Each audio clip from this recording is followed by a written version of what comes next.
Hare Krishna, Dandavats, Namaste. Thank you for coming to check out this video. In this video today, I'm going to talk about Srila Rupa Goswami and Srila Narottama Dasa Thakura Mahasaya. And these two personalities, I want to point out, of course, it's not really proper to compare Vaishnavas in a material way, but it's okay to glorify each one. And so in this video, I'm going to glorify especially Rupa Goswami and Narottama Dasa Thakura. And it doesn't mean that any other acharya isn't also on the super excellent platform. It's just I've just been feeling very inspired by Narottama Dasa Thakura and Rupa Goswami lately. So, and they they share something in common that is very interesting, and so I want to bring that out in this video, just for so people can enjoy thinking of these topics and thinking of these great personalities. So the thing that is very similar in both of them is that they are both kind of like embodiments of Sri Caitanya Mahaprabhu in very extreme ways, and in ways that is uncommon. And yeah, like I said, it's a fact that, you know, that the saints of the Gaudiya lineage, the Gaudiya-vaishnavas, many of them will, you know, all of them will embody Mahaprabhu. Mahaprabhu will bless them and give them potency, and they will even remind people of Mahaprabhu. But it's described in these writings and the teachings of the Gaudiya-vaishnava tradition that Sri Rupa Goswami and Sri Narottama Dasa Thakura, they took it to another level, really. And this was Mahaprabhu's doing. This was his plan. So it's, you know, we have to see it like that. So first off, we'll start by talking about Srila Rupa Goswami, and I'm going to start off by saying that in Chaitanya Charitamrita in Madhya Lila, I believe it's chapter 19, yeah, verse 121, it talks about how Rupa Goswami was considered to be an exact replica of Mahaprabhu, and that's how it's described in the verse itself. It's quite a long verse, so I won't read it, but it describes Rupa Goswami as a replica of Chaitanya Mahaprabhu. It says that he is a personification of his ecstatic love. And furthermore, Rupa Goswami, in some ways, he's like an expansion of Mahaprabhu. It describes in this verse, Mahaprabhu expanded his energy into Rupa Goswami for the purpose of writing transcendental literatures. So like Mahaprabhu wanted to enjoy the mellow of writing transcendental scriptures about Krishna, so he empowered Rupa Goswami to do that. Like that's the general idea. So, and I'm gonna tell a small pastime that really brings that out here. And this is so Rupa Goswami, he was visiting in Jagannath Puri around the Rath Yatra time, and he so one day Mahaprabhu, he was chanting and dancing in front of the Rath cart, the Jagannath cart, and he would repeat things in the mood of Radharani meeting Krishna at Kurukshetra, and this deep hankering to bring Krishna back to Vrindavan. This is the idea of Mahaprabhu's moods when he would speak many things in this regard. But specifically, one time he spoke a verse, and practically no one could understand it. This is what it says in Chaitanya Charitamrita. It says that no one really understood what he was saying, but in essence, he was encapsulating this mood of like, now I am meeting Krishna again, but I am meeting my dear old friend on Kurukshetra, but I so much desire to bring him back to Vrindavan to enjoy pastimes with me in the Vrindavan forest, away from this Kurukshetra. So in general, that's what the verse was saying, and it describes that it is so lofty that very few people understood it. But Rupa Goswami, he understood it, and that went into his heart. He heard it one day, and so one time he was at his hut, and he wrote down another verse that is similar. It's a very similar way of saying what Mahaprabhu was conveying. He conveyed it. Rupa Goswami conveyed it. He wrote it on a piece of paper, and he stuck it into his thatched hut, and he went to take bath. And Mahaprabhu, he went to the thatched hut, and he saw the piece, I believe it was a palm leaf that Rupa Goswami had written on. He saw it in the thatched hut, and he looked at it, and he was struck with wonder. He was thinking, whoa, wow, this Rupa Goswami, he understands my heart. He knows me so well. I can't believe it. And he was struck with wonder. It's very amazing. So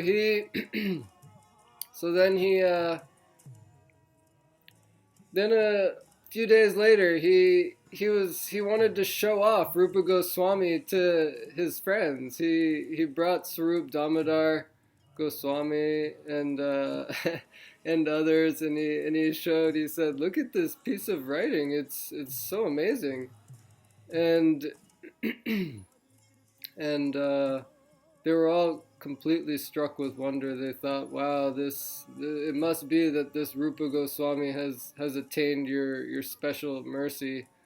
Not even just mercy, not even just blessing, but very, very, very special blessing and special mercy. He must have that. And Chaitanya Mahaprabhu said, yes, that's true. I have given him my special mercy. And they saw Rupa Goswami. He was writing some other things, and Mahaprabhu flipped through the book, and and he saw another verse that talked about the glories of the holy name of the name of Krishna. It's a famous verse. In essence, it says how much nectar can be derived from the two syllables Krishna. I don't know how much nectar can be derived from that. And so Mahaprabhu saw that, and he was blown away. Again, he entered an ecstatic state, and showed it to his friends, his associates, and it's a very wonderful pastime. But it really shows that Rupa Goswami his eminent position is so high that no one can understand practically. And he's so important to us, to the Gaudiya-vaishnava community, that many times people are called, Rupanuga Vaishnavas. It means followers of Rupa Goswami. And there's several different, meanings of that, but we won't get into that right here. So Rupa Goswami, he was empowered by Mahaprabhu to really show Mahaprabhu's ecstatic life, show the ecstatic life of the Brajbasis, and the science of devotional love. So especially in his book Bhakti Rasamrita Sindhu, it's very pivotal writing, and it talks all about this, all about the the science, like gives all the ideas of bhav and rasa, and he very much expounded the rasa theory for the Gaudiya-vaishnavas. So he preached in this way. Mahaprabhu kind of empowered him to preach and but preach through his writing. That seemed to be one of his major contributions, and it's very special. And so that ties into Narottama Dasa Thakura, who they both were empowered to preach the message of pure love of Krishna, but in different ways. Sri Rupa Goswami, who was more of like Mahaprabhu, like empowered him to write literatures and to teach this science to people, to a few associates, and then they would delineate it further. So Narottama Dasa Thakura, he had a little bit of a different role he played, but Narottama Dasa Thakura, he was so exalted that it's described in the histories of Narottama Dasa Thakura that many of the associates of Mahaprabhu, when Mahaprabhu left the world and others left the world, some associates stayed behind, and they thought there was also a prophecy that Mahaprabhu he spoke of Narottama Dasa Thakura, and so some of his associates were thinking, the only thing sustaining my life is the prospect of meeting Sri Narottama Dasa Thakura Mahasaya. And there's many pastimes, but one pastime that shows, I mean, it's famous, but Mahaprabhu, he actually deposited his ecstatic love into the Padma River, and then Narottama Dasa Thakura, he inherited that. He went to the river, and and the goddess of the river, this is the condensed version of the story, had a golden lotus, and she and the lotus turned into Mahaprabhu, and then Mahaprabhu danced into Narottama Dasa Thakura's heart, transformed him completely. It even changed his bodily color. But anyway, from that day on, he was beyond ecstatic. I mean, he had Mahaprabhu's love of God in his. He was like the embodiment of that. So when people would meet him, they would think, I'm meeting Mahaprabhu again. By meeting you, I'm meeting Mahaprabhu again. And so Narottama Dasa Thakura, he is very special, and his method of preaching, he was famous for his kirtan. He invented a new style of kirtan, and he didn't write a lot. He wrote some songs that really synthesized the bhakti conclusions, and he wrote a few books. Two are famous, Prema Bhakti Chandrika and Prarthana. These are two very famous books, and they're highly recommended by all Vaishnavas. But so he preached.